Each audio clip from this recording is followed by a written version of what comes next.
Hey, welcome to the Corporate Survival Podcast with me, Mei Ping. So today is a very special episode because it is the 5-year anniversary of me becoming a career coach and corporate mentor, where I help 9 to 5 professionals to survive in the corporate world, navigate their people and problems in the workplace, as well as grow their careers with new opportunities with my career program, the Corporate Survivor. So today's episode, I want to share with you a list of what it actually takes to become a high performer in the workplace, where you are a valuable professional that will get a ton of opportunities, where you will be paid your value and feel confident and in control over your career and at work every single day. So this is a list from my own personal career, having spent 10 years in corporate, starting as a very lost, confused, and underpaid fresh grad, to climbing the career ladder, transitioning across multiple industries, and eventually making multiple six figures as a senior director at a global MNC in charge of a team, as well as working with stakeholders across 40 countries. And this is also a list from my observation of the clients that I've worked with. So over more than 500 clients across 30 job functions, on the clients that really get the most results, the clients that really grew their career, became really confident, and level up their careers and salaries super fast, as compared to the people out there who are still figuring it out. So this is a list of the characteristics and the qualities of high performers in no particular order. And let's start with quality number one.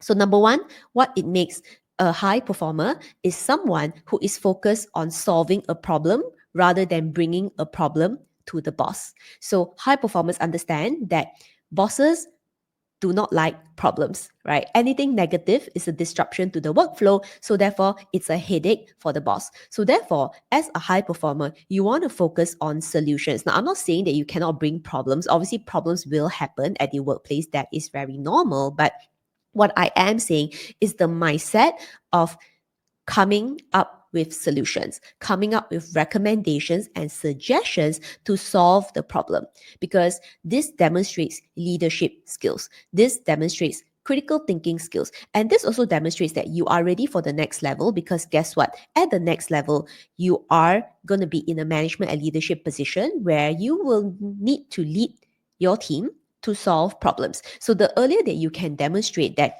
you understand problem solving and to be able to give suggestions to your boss to resolve an issue, you will always be seen as a valuable team member. Because just imagine if you are the boss and you have two team members. One team member is always coming to you to complain, boss, does this problem happen, that fire happened, this client doesn't like me, that colleague is not talking to me, as compared to another team member who is able to come to the boss and share that, okay, this is an issue that has happened. And the reason why this issue has happened is because of ABC. And this is what I suggest the next steps that we do. Boss, can I get your feedback? So just compare these two team members, team member A or B. Who do you want to work with? Who is the person that you would trust? And who is the person that you think is going to stay top of mind when it comes to career progression and salary increment? I think it is very clear the person who is always ready, who is always calm, who is always confident to focus on problem solving is always going to be valued by the boss. So the second quality of a high performer is someone who is calm. Calm in the chaos, and more importantly, understanding the root cause issue. That is how they manage to stay calm.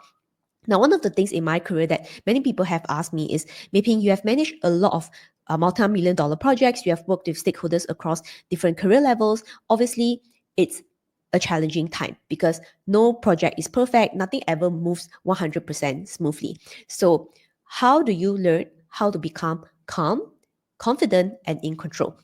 Now, the secret is actually understanding the root cause problems and big picture, right? So in order for you to stay calm, and if you want to become a top performer, obviously staying calm is important, because if you cannot stay calm, then you will not be able to come up with any solutions and so forth. So how to make this happen is you need to really understand the foundations. You need to really understand the big picture, understand the goals of the projects that you are handling, the responsibilities that you're handling, and eventually you will stay calm because you will only focus on the objective fixing of the problem and you do not get emotional. So The quality of staying calm also comes with a lot of being able to not just calm down in a way, but I'd say that to be able to manage your emotions, because that is going to be super duper critical. Because again, if you imagine two managers, one manager, every time there is an issue, the manager is very stressed out, jumping from desk to desk, calling 10 of the team members to try to resolve the problem, as compared to a manager who is extremely calm, understands what the problems are, and directly is able to give maybe a 3-step guidance to the team member. Just okay, actually, this is what has happened. The reason is ABC, and these are the 3 steps that I would need the team to focus on. Like, which manager do you think can invoke more confidence, can inspire and motivate their team? And which manager do you think that senior leadership would trust? Is definitely the calm manager, the confident manager, and the manager who has control over everything else is happening. That's because they really understand their scope of work. They have the skill set and the leadership skills to be able to drive towards the result calmly, objectively, to achieve the results without any emotional drama. Because emotional drama is just going to create more personal feelings. It's going to feel like a personal attack, and all those things are not the most helpful thing. Now, the next quality of what makes a top performer is someone who understands their boss's point of view. Now, the problem that a lot of people have is that they work very, very hard, just focus on their day-to-day tasks, but they do not connect with their bosses, they do not communicate with their bosses, and they do not align with their bosses. And as a result, they do not understand their boss's point of view. You don't really understand what your boss's priorities are. You don't understand what your boss's strategy. You don't understand how your boss thinks, how your boss makes decisions. All these are problems, right?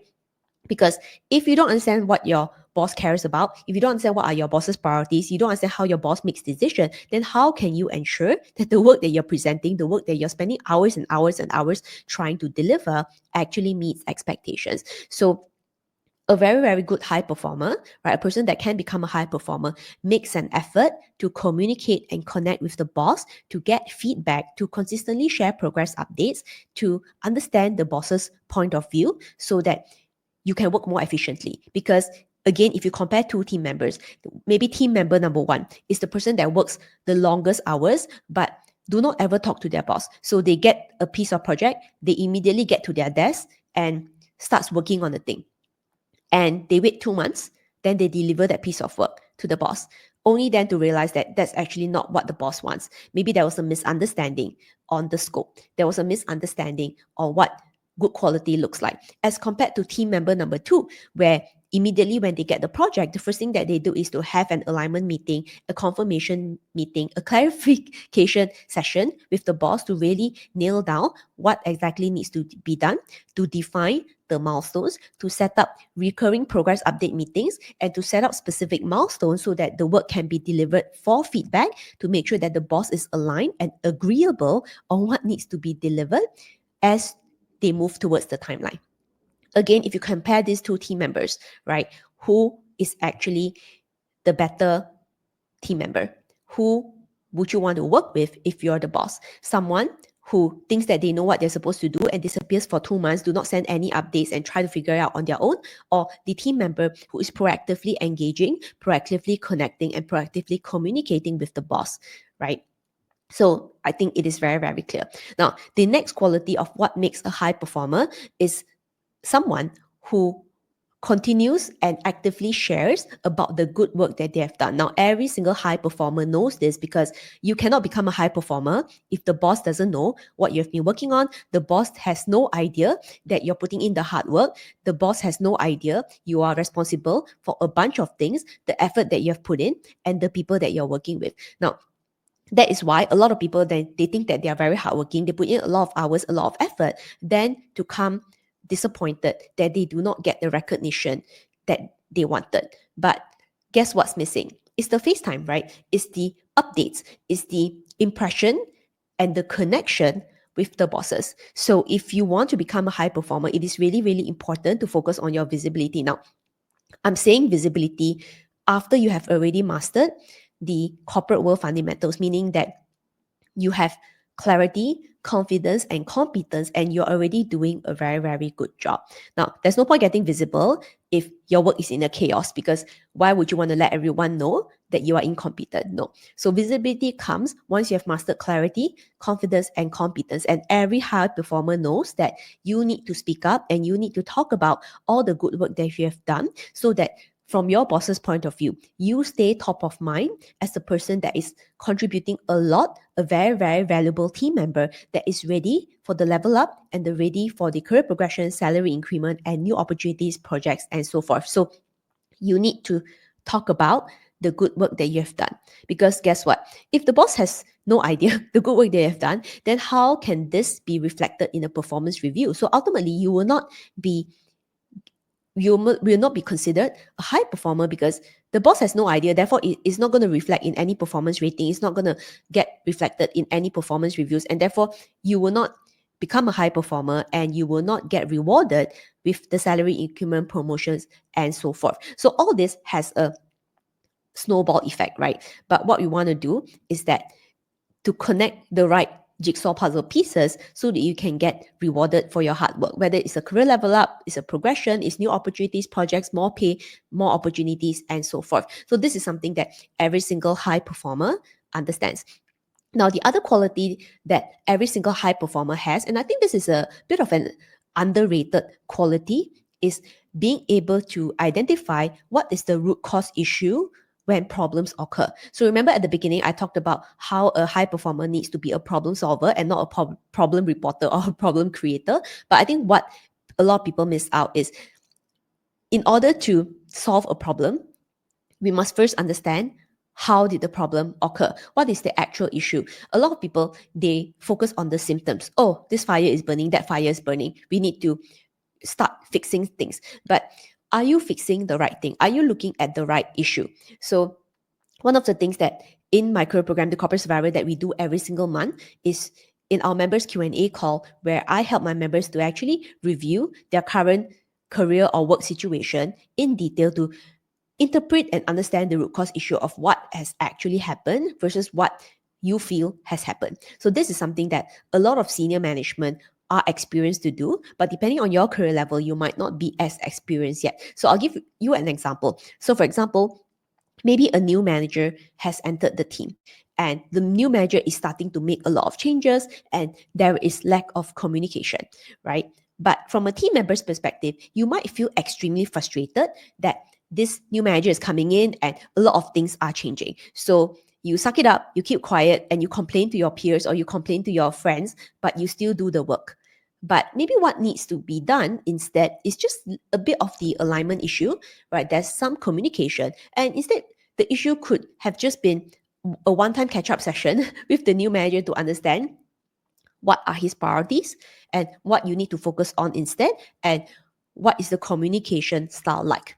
So that could already be resolved versus you feeling stressed out that, oh, there's this change, there's this new manager, new system, new projects I'm happy with.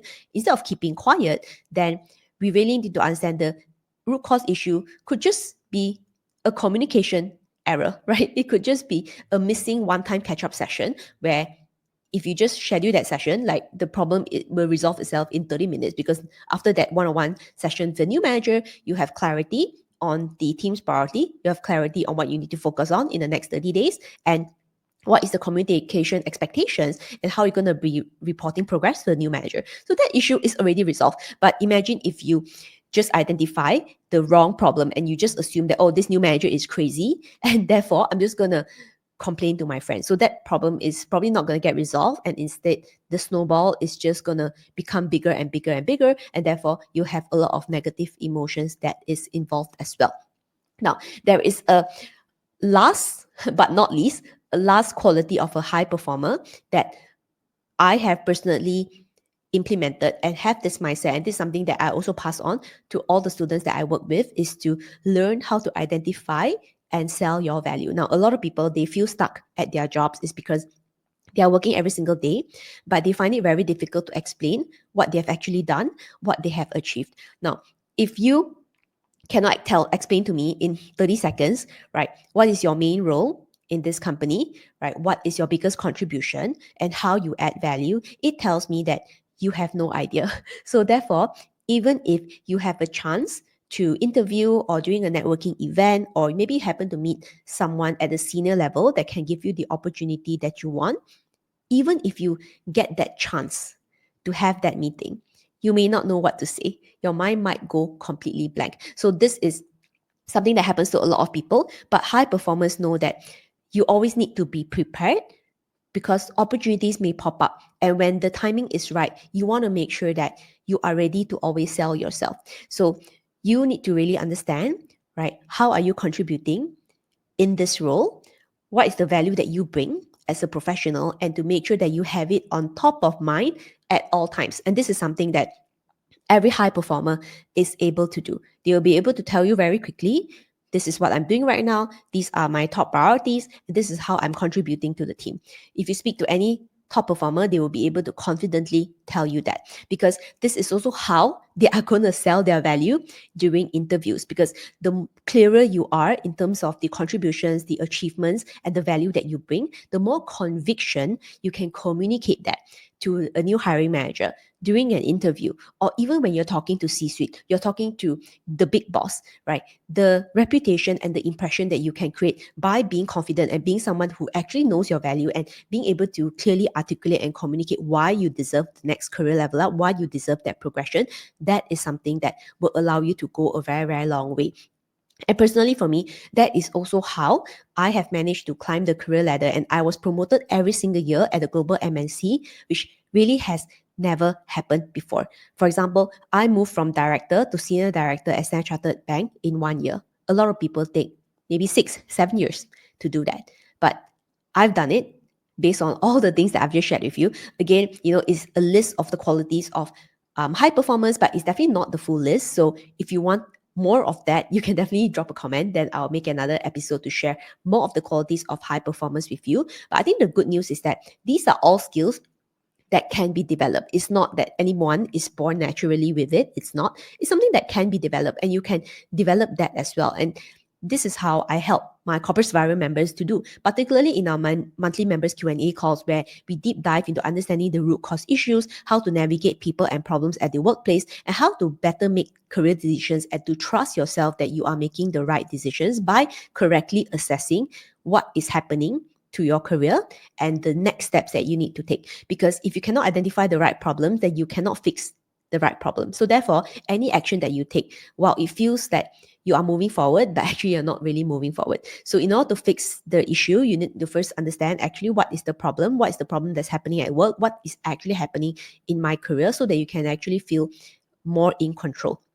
And this all starts with a lot of awareness, very deep understanding of the corporate world. And that's why in my career program, The Corporate Survivor, I focus on helping you to survive in the corporate world, helping you to navigate people and problems at the workplace, and to grow your career with new opportunities, whether it's a promotion, it's a pay rise, it's a new job. All these things are your career level up and your career progression. So if you want to find out more about the program and you want to watch a sample members Q&A call to identify the root cause issues and the framework that I teach my clients to go through to be able to level up in their career very quickly, to feel calm, confident, and in control over their careers, you can definitely check out more info at www.meiphing.com. So with that, I will say thank you so much for supporting the next phase of my career as a career coach, as I move from my past life as a corporate leader with more than 10 years of experience in the corporate world. So I'm so thankful to you. Thank you so much for being here. And I look forward to seeing you in the Corporate Survivor. Take care. See you soon.